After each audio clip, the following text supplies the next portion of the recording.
My name is Ronnie Porat. I'm almost 57. I'm married to my beloved wife, Naama, and a father of 4 boys. For many years, I used to travel the world, get up on stages, turn my back on people, and wave my hands in various strange ways.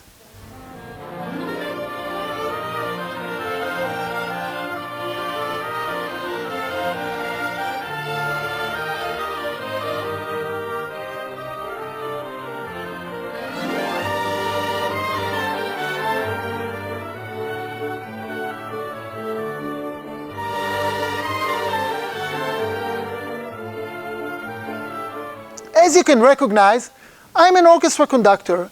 Now you used to see people like this, orchestra conductors, usually from their back, right? And now today you have the opportunity to face a real conductor. And even more than that, you have the opportunity to learn, because I will share, what does it mean to conduct from my point of view. Now, not only to conduct orchestra, to conduct life, to conduct business. How do we manage and how do we lead the only one person that we will be ever able to influence? The only one person that you can guarantee that will live with you until your last day on earth. The only one person that you really can trust as a partner in life. The person who is sitting right now in your chair, you yourself. And this is personal leadership. How to work with ourselves, how to work with the managers. And you are great managers, and you work with so many people. How do you work with yourself? How do we do it? How can we improve there? Now you have to know it, as managers, that you have many people in your organization, and they are very, very different in the way that they react. And they will always react in a different way because they have their own way of reactions. They have their own style. There are people who say yes. There are people who say, first of all, no. There are people who want to think about the things and wait. There are people who never talk. It doesn't mean that these are better than the others. They are all human beings, but they have their own style. And when we understand this, and I teach communication styles, because we have to change ourselves as managers according to the communication style of our people. We have to catch it and change ourselves quickly. You can learn it. And then you create good communication between you and everybody. And this I have to know on stage because musicians are like this as well. They are different. And then we have to understand that people will always react to us not according to who we are, according to who they are. I have a habit.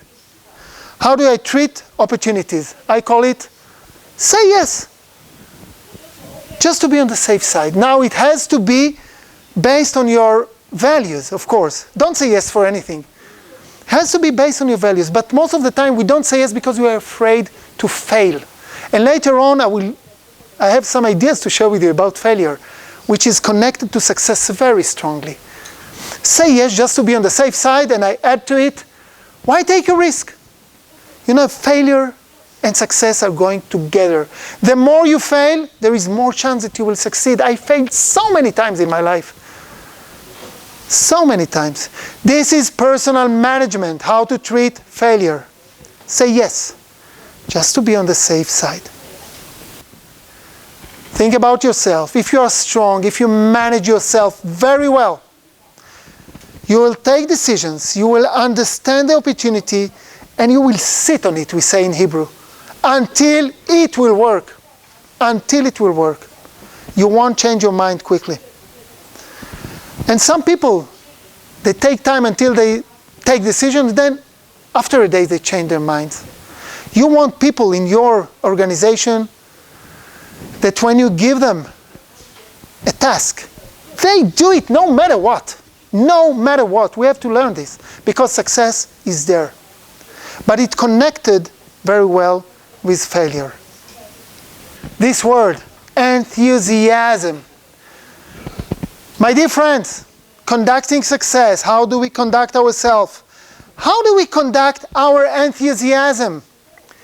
If I will not come in front of you today to give a lecture with enthusiasm, all the way from the Philharmonic to here, I thought to myself, I repeated, this is going to be a great lecture. I'm going to love this lecture. I love these people. It is going to be wonderful. I give my best. This is the way I manage myself. This is the way I talk to myself. I am my partner. Enthusiasm. My friends, if you go back to your company and you have a great idea and you come to your people, you know, I have a great idea. My idea is, you know, they fall asleep.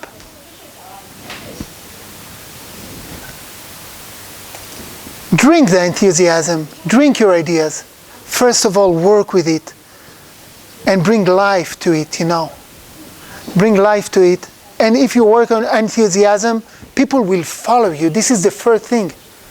The next sentence refers to Winston Churchill. I think so. And he said like this.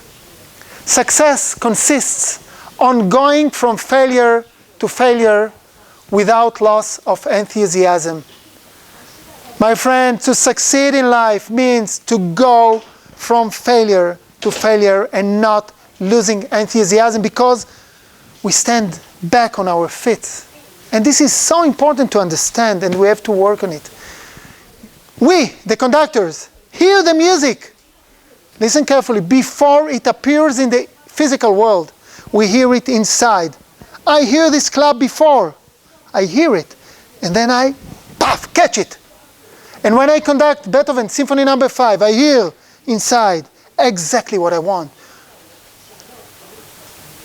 I hear this. And then I go, get on stage. I hear it. I look at the people and I manifest it from my imagination inside. Like what you sell in your companies, like your ideas. You have to see it perfectly in your mind and to manifest it. This is the idea of leadership in conducting. We have to be there before our people. And when the orchestra recognizes that the manager, the conductor, hears everything inside before it happens, they get confident. They feel good, and they want to follow him. And this is very important for you to understand. I wrote down 3 principles that characterize the way that our mind works. Listen carefully. Principle number 1, only I think in my mind. Is it okay? Did you ever think about the fact that you and only you have ever thought inside your head? No one else have ever thought inside your head, and you never thought in anyone else's head. You have the freedom. You have your world in your head. Principle number 2. Our mind can think only one thought at any given moment. Even if thoughts are changing from a second to second, still there is a room in our mind for one thought at a time. Okay? And if you just had now a thought rejecting this idea, so rejection was there, but not the idea anymore. Only one thought at a time. And principle number 3, we can think at any moment whatever thought we choose. Ludwig van Beethoven. What does he do here? You know, there are many reasons why this piece is so powerful. There are many reasons why this piece has such presence. But I'm going to share with you one reason only, one reason only, one reason only, one reason only, one reason only, one reason only, one reason only. Something strange happened. I've repeated myself. That was I did. And already your curiosity was aroused. What's happening here? Beethoven is doing just the same thing. He's repeating this motif of ta-ta-ta-tam 170 times only at the first movement. Pa-ba-ba-bam, pa-ba-ba-bam, tagadadam, tagadadam, tagadadam, tagadadam, tagadadam, tagadadam, tidadadam, tigadadam, tigadadam, tam tam, pegadadam, pigadadam, pagadadam, pagadadam, pagadadam, pigadadam, pagadadam, pagadadam, pagadadam. If we understand that something that is repeated again and again and again and again and again and again and again and again and again creates an effect, influence, impact, presence, if we understand, so don't we have to ask ourselves, what is my ta-ta-ta-tam? Me, the manager? What is going on in my head that is repeated again and again and again and again and again that creates my presence, my power, my communication with all that entails? Everything. Start from there in the inner world, in the way that you work with your partner, the manager that you are, with only one person that will be beside you until your last day, as I said at the beginning. And this is for me the time to tell you that I would love to see you again, whether here or in China. Thank you very much. Thank you very much. Thank you very much.